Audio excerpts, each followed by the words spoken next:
Todo el mundo sabe lo que es llevarse un buen susto. Pues bien, imagínese cómo sería su vida si se viera atrapado por esa especie de miedo intenso sin razón aparente cuando menos lo esperase. Así se vive con un trastorno de ansiedad. Es normal sentir desasosiego en situaciones angustiosas o peligrosas, pero normalmente pasa rápido y la vida continúa. Sin embargo, la ansiedad es continua y para algunas personas no pasa. Se convierte en un problema que termina controlando sus vidas. Sandra Snow tenía 30 y pocos años, estaba felizmente casada y tenía 2 hijos de menos de 5 años cuando la ansiedad empezó a apoderarse de ella. Cada vez que salía y cogía el coche, estaba deseando volver a casa. Y nada más llegar me empezaba a sentir bien. En el núcleo de estas sensaciones tan desagradables está la ansiedad y un mecanismo que todos tenemos para sobrevivir al peligro inminente que es luchar o huir. Se conoce como respuesta lucha-huida. La ansiedad es un síntoma normal. Todos somos capaces de experimentarla. Pero en los trastornos de ansiedad, las rutas de dicha ansiedad son demasiado sensibles. Afectan mucho más a la gente que sufre trastornos de ansiedad que a la gente que no tiene esos problemas. Estas rutas de ansiedad afectan a 3 partes principales del cerebro. El estímulo, que históricamente era un animal salvaje y que hoy en día es más parecido a un coche de carreras, llega al cerebro a través de los ojos y la respuesta se coordina en una parte del cerebro conocida como amígdala. Esto activa la parte pensante del cerebro, la corteza prefrontal. A la vez, la célula más primitiva del cerebro se acciona provocando la ansiedad y por consiguiente la respuesta de lucha-huida. Aumenta la tasa cardíaca. La respiración se hace más rápida y se entrecorta. Y los músculos se contraen. Todo ello tiene como objetivo sobrevivir al peligro físico, pero lo que hace es provocar un ataque de pánico por una mala interpretación provocada por los trastornos de ansiedad.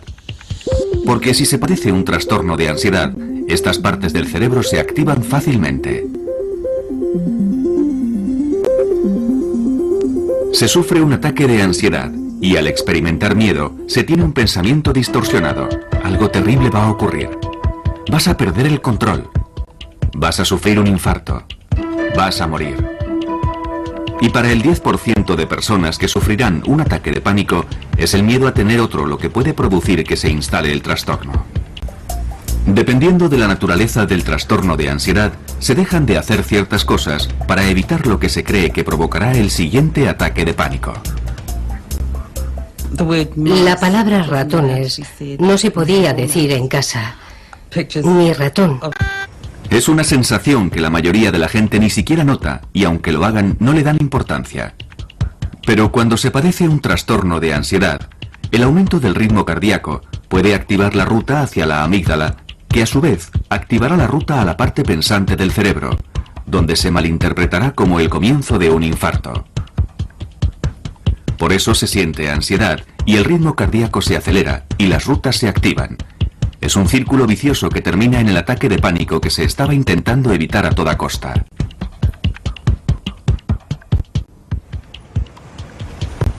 A menudo suelen padecer diversos trastornos de ansiedad y pueden ser desesperantes.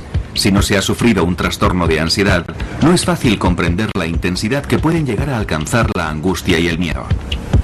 La preocupación acaba acaparando todo el tiempo. No es una preocupación sobre ciertos hechos aterradores que puedan ocurrir, sino sobre todo. Así que se pasan el día preocupados por una gran variedad de cosas y no duermen. Son personas irritables, están muy tensos permanentemente y su cerebro nunca descansa. Y de forma parecida, la ansiedad social no es solo un problema de timidez, impide a la gente vivir su vida. Hay cientos de fobias, pero estas son las más comunes. Todo parece bastante inofensivo, pero cuando se tiene una fobia específica, esta puede controlar la vida de una persona. No me podía quitar de la cabeza la obsesión de que había ratones en cualquier sitio. Lo que también me ocurría es que empecé a oler a ratones y los olía por todos lados, 24 horas al día. Mentalmente, Intentaba quitarme la idea de que había ratones en mi casa y en la de los demás. Una de cada 5 personas sufrirá un ataque de pánico en su vida y un cuarto de ese porcentaje padecerá una fobia específica. Muchos saben lo que es sentirse incómodo cerca de una araña o de un perro. Pero si se padece una fobia específica, esas cosas y el ataque de pánico que pueden provocar adquieren proporciones aterradoras. Una de las partes principales de un ataque de pánico que no se da en la ansiedad normal es tener una sensación de fatalidad inminente, además de unas sensaciones físicas verdaderamente intensas. El objeto de tu miedo se convierte en algo aterrador y se tiene que evitar a toda costa.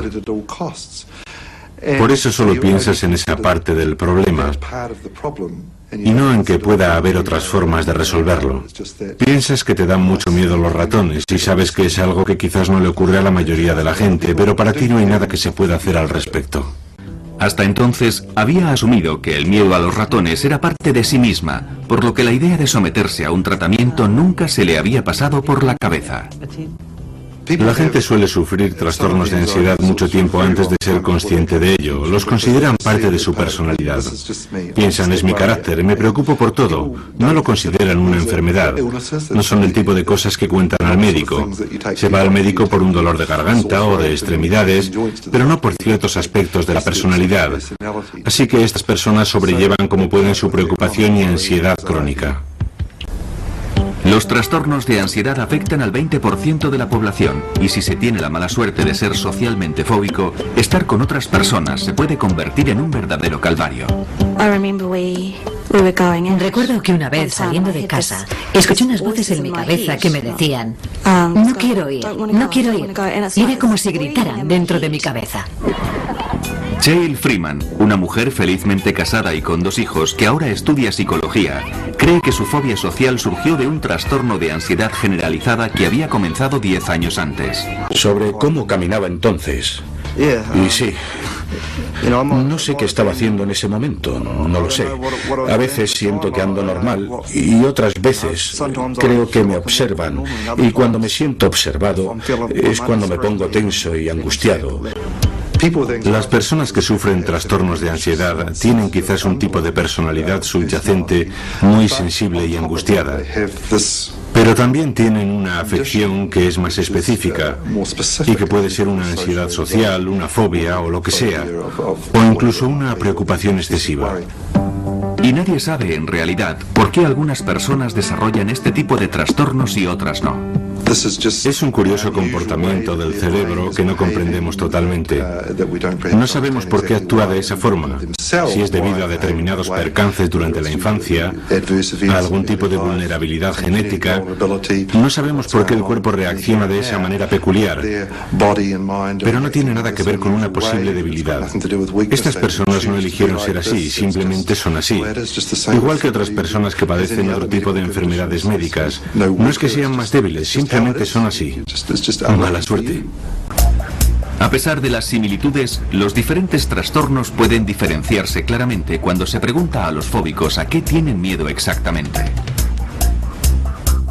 Y la diferencia es que alguien con una fobia social odiará ser el centro de atención, odiará estar bajo la mirada de otra gente y tendrá mucho miedo a hacer algo que le humille o que le deje en ridículo.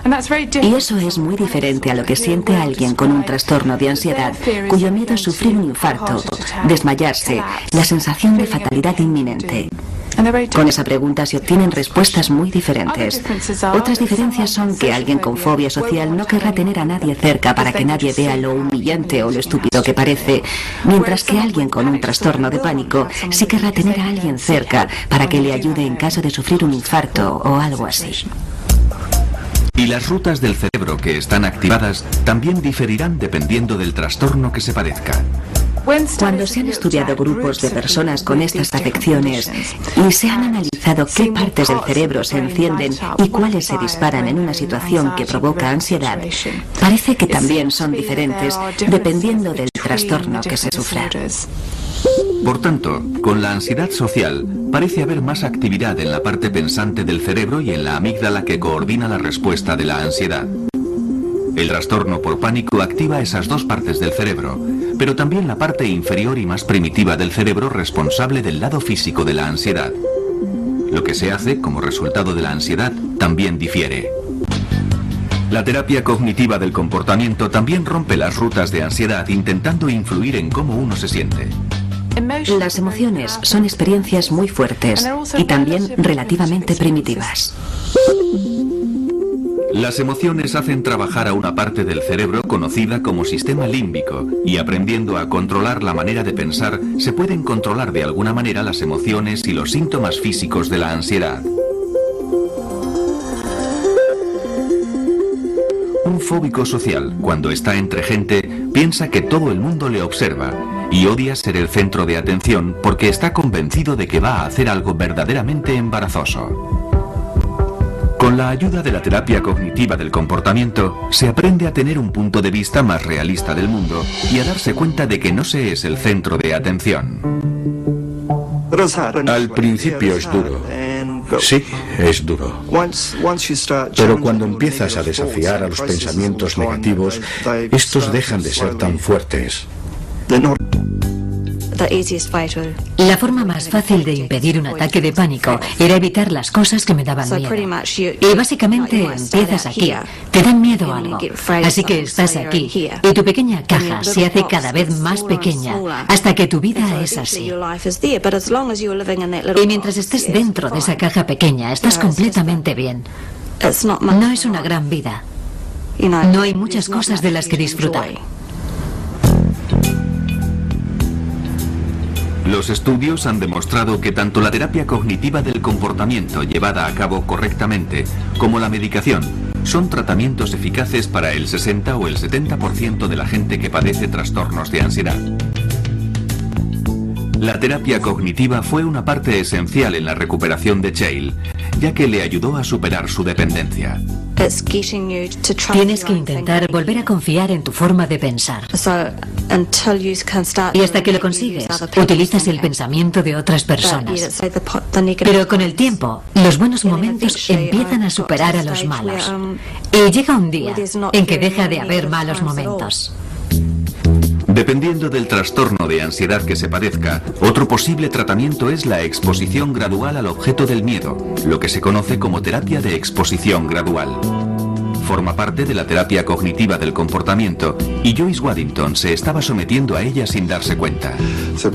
Parte del mensaje de la terapia cognitiva es que no va a matarte. Es desagradable, lo reconocemos, pero se puede aprender de ella y te puede enseñar técnicas para aprender a tolerar y a sobrellevar estos sentimientos. Al obligarse a permanecer en esa situación, el cuerpo se acostumbra a estos intensos sentimientos de miedo y ansiedad.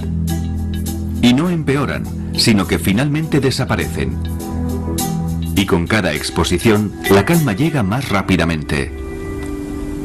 Confeccionar ratones de trapo fue la terapia de exposición gradual de Joyce, y el primero fue el más difícil. Me sentía como si estuviera haciendo un ratón de verdad. El trastorno de ansiedad de Sandra Snow la mantuvo aislada 7 años, pero solo se arrepiente de una cosa. Si hubiera sabido que iba a ser tan fácil mejorar, ponerme bien, habría hecho algo al respecto antes.